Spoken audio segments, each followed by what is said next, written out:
Welcome everyone to 7 Minutes or Less, talking about the shows you love and want to get into. Today we will be talking about The Boys, Season 1.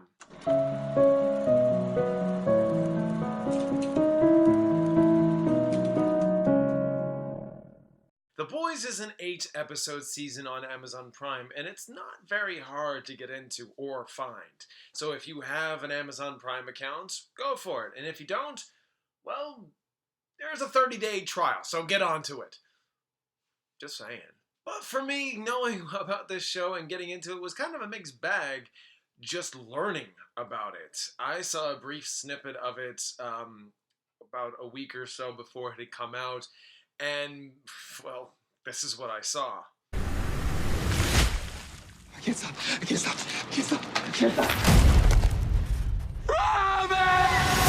What I had seen, I wasn't so sure if it was supposed to be played off for comedic effect, or if it was actually the collateral damage sometimes the superhero genre likes to negate. And I didn't really know how to feel about it. I didn't know if I should have been laughing or going, ooh, that is not funny. That's bad. So it made me realize that this show is basically a tragedy. A tragedy that is very cynical about the superhero genre to humorous effect. I certainly don't think for 1 second that this is going to win over people. Oh my god, it is! But let's not kid ourselves here. This is a dark, gritty, cynical, pessimistic look into the superhero genre where you're pretty much rooting for the bad guys, the anti-heroes. When Hugh's girlfriend is demolished by one of the supes called A-Train, whom is a part of the all-known group as the Seven, this sets off a whirlwind of events that bring about Billy Butcher, who has his own axe to grind, recruits Hugh and several others, and get them together to get against the Seven who abuse their power. When this show is delivering its message, they know exactly where to go with it. They give you the raw, unfiltered version of superheroes, telling you who's pulling the strings, who's okay with it, and who isn't. When the superheroes ultimately decide not to go and rescue someone or do something important, they sort of turn it around to their gain and go, look what happened! What if I was a part of something more to where I could have gotten here faster? Oh, and when people die, oh dear God, do they die horribly. So as a tragedy, which the show tells you right off the bat, there are shades of gray characters like Huey and Billy, and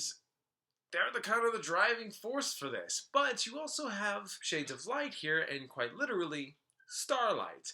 She is a superhero who can emit light from her person and manipulate the light around her, and she's accepted into the Seven as a new member. Sadly, her day does not go quite as planned or well, and it's quite cruel, to be honest. But as far as the rest of the characters go, they are definitely shades of black. They're dark. They're terrible. Homelander is a douche canoe. Translucent is a douche canoe. Dark Noir doesn't speak. The Deep is a douche canoe. And then A-Train is a self-absorbed douche canoe. And then let's not forget about Queen Maeve, who's not half bad, but very wary of the demands of the job and the corporate heads that run everything. The men are just pig-headed, nasty, hollow individuals that are either too involved with themselves and they don't care. Basically, the Seven is like the Justice League. If only the Justice League had corporate businesses running the show, obsessed with the public image, sporting events to build awareness, putting on a show for all to see, and run the public opinion masses like crazy. Most of the Seven are manipulative, horrible people behind closed doors, or completely changed by the events and no longer care. The only person to really give a genuine crap is Starlight, due to her unawareness of how the team really is. I would have to say, this is where recommending the show gets tricky. Yes, this is a well-written, gets under your skin, might as well be real life kind of show with a lot to say and very cynical, tongue-in-cheek dialogue included, but this is a very cruel world depicted here. Men, women, and children are not spared here. So introducing female characters off the start become very dark, introducing male characters rising up at the expense of females.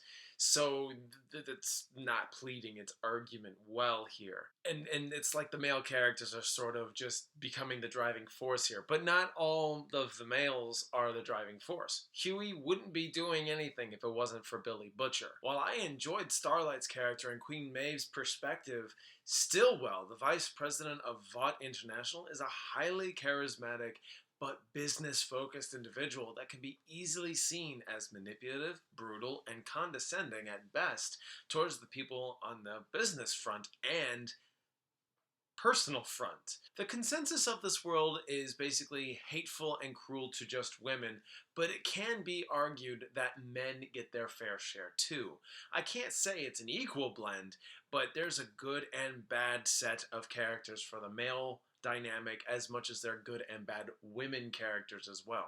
I would just say it gives you just as much of a harsh approach towards both sexes, nevertheless. Each episode I was enthralled with and conflicted with. Each episode frickin' pissed me off, and by the time it was ended, I was jonesing for a season 2. I can definitely recommend it, but you know what you're gonna get yourself into. Either way, I certainly love this show for what it did, and I just didn't think I was gonna like it, and I was proven wrong. I'm gonna give The Boys an A. Alright guys and gals, thank you so much for watching. I do hope you enjoyed my review for The Boys Season 1. It's on Amazon Prime, only 8 episodes. It's an easy watch. You can do it. It'll be amazing. When you do, let me know down below what you thought of it. I would love to know your thoughts. Please subscribe. I do movie and TV show reviews. Turn on those notifications so you don't miss anything. And with all that said, I hope you have a fantastic and wonderful day. Don't forget to like, comment, and subscribe.